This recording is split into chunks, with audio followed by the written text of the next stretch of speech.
All right, what's good, everybody? It's been a little bit. Feel like it's been a second since I been live like this to talk about relationships, to talk about love.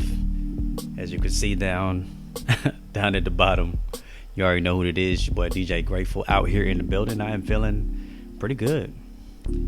Gotta fix the audio on my headphones right quick, just to get that sound right. Y'all forgive the there we go. Hold on. Oh, almost had it. There we go. That's better. I need that HD sound.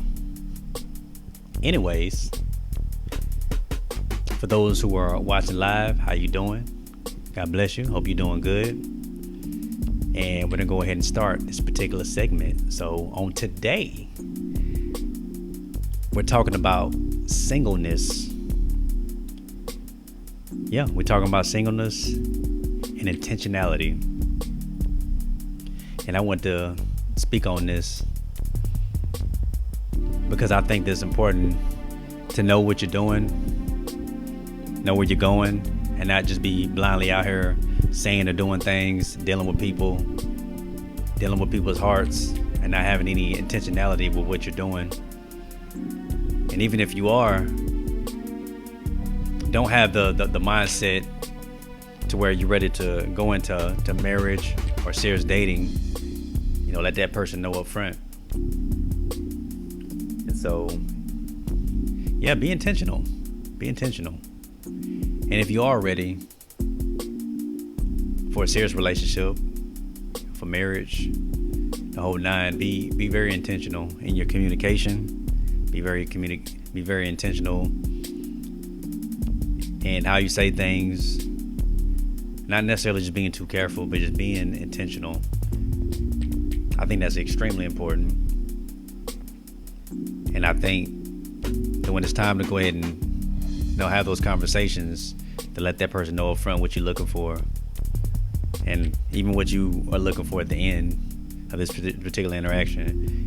And just like I said before, don't be afraid to let people go, because not everybody's meant to be in your life long term. And so when it's time to let them go, let them go.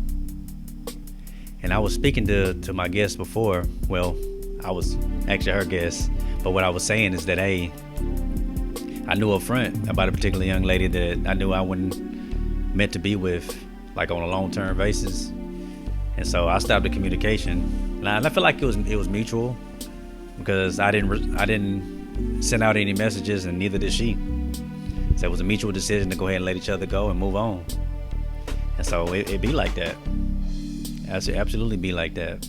So gotta do what you gotta do, you know. And so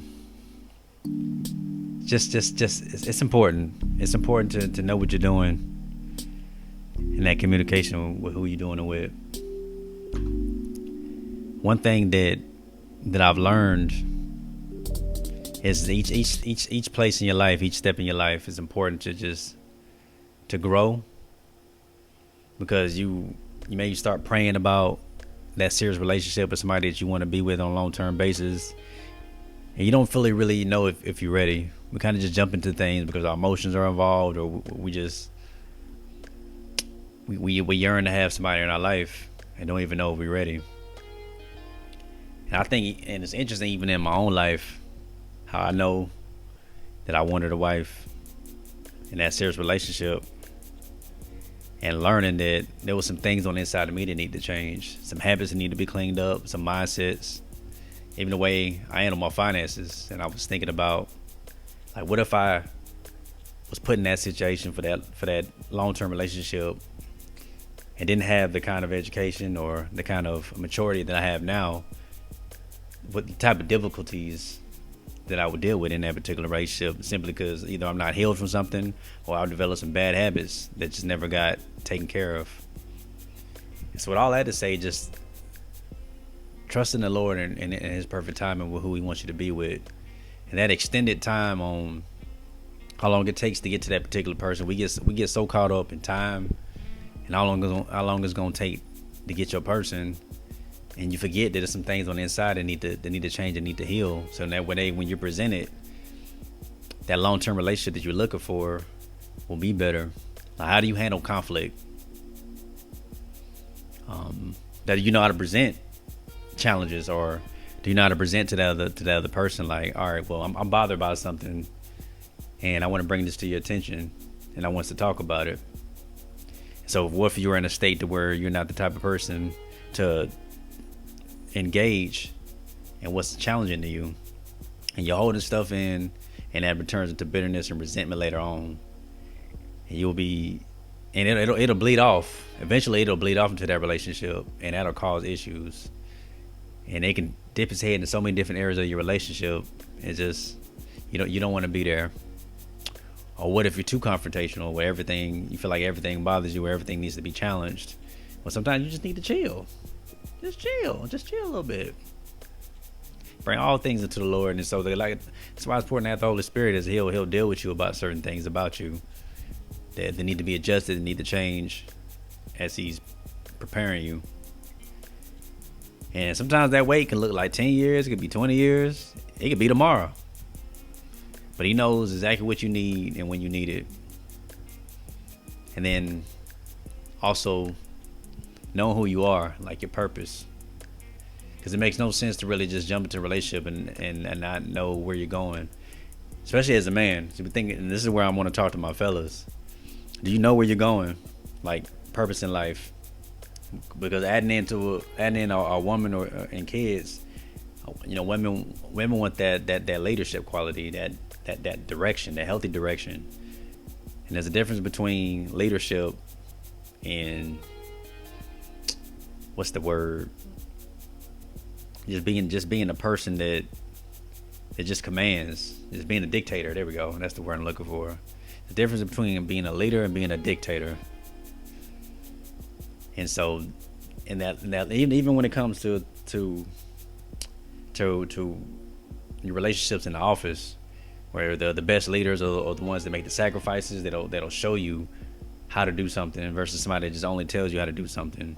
Now, anybody can boss somebody around, but can you do that task yourself? Can you show somebody how to do something? Can you be patient enough with somebody to teach them?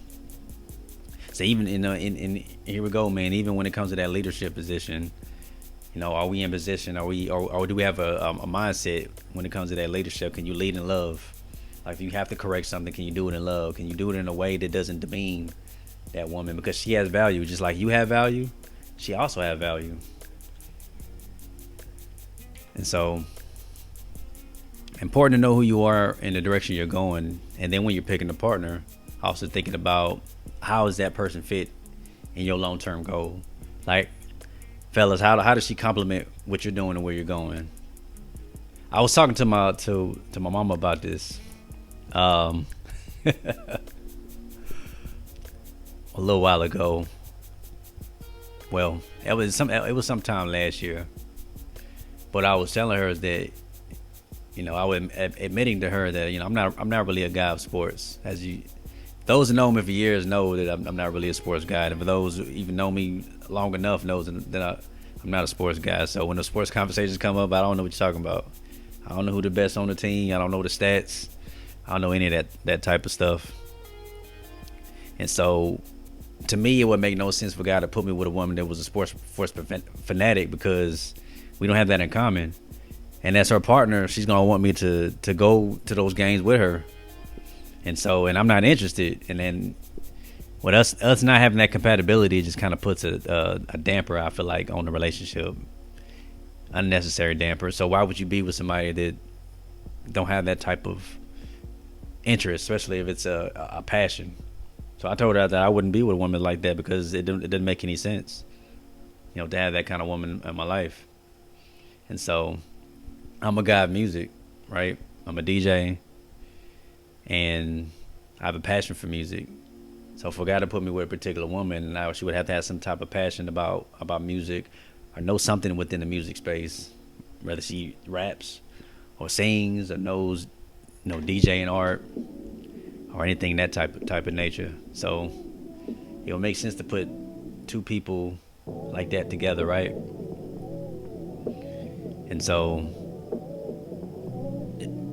And I think I feel like I ran. Okay, so check this. So check this out. Somebody that I know was trying to place me with a particular woman. She said that she's kind of a sports head, and so I told her, I appreciate the opportunity or your interest in even introducing me to this particular young lady, but I don't think that we have that type of compatibility. So I'd rather not be her. So I kept it a buck. I kept it 100. I said, I'd rather not. So I had to keep it pushing. But because I knew who I am and the type of interest that I have and what's gonna work for me, I'm in a place where I can say no. Of course, respectfully. Not that that other woman doesn't have value, because she absolutely has very much value, but she just doesn't fit into what I'm doing on a long-term basis, and that's cool. And I pray and believe that she will. And I just believe that God will put her with that particular man when it's time.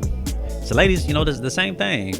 Instead of just seeing this man as just a high-value man or successful, and he can take you out to the brightest and the most expensive of restaurants and all these different things.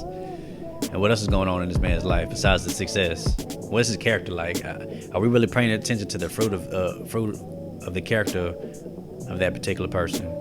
Well, ladies, are you looking at the particular fruit of this man? Does he have any type of gentleness at all? Does he talk to you like you have value? Does he encourage you? Not only can he challenge you, but can you respect the way he challenges you in a way that helps you grow as a woman? And so that's important. And then when you're in that relationship, we should better each other. It's a two-way street. Like, we should be bettering each other. Not that I'm just bettering her or she just bettering me. We should be bettering each other. And know that the version of the woman that you meet today may not necessarily be the woman that same woman tomorrow. I've been listening to podcasts where a man was talking about the woman that he married is different from the woman 7 years later, and different from the woman 7 years later after that, and so on and so forth. As we grow in seasons, some of the interests may change, some of the passions may change, and it's important to know that this particular person, how they grow, or can you grow with them? And that's why it's important just to wait on the Lord, because He'll give you somebody that as they grow and you grow, that the growth will work together. That makes sense. But I'm gonna go ahead and end it here. What are y'all thoughts? Y'all can go ahead and leave that in the comments. Let's have a discussion. Let's talk about it. So I love y'all. I appreciate y'all so much. And I will see y'all on the next podcast. This is Love Beyond the 14th with DJ Grateful. Lego.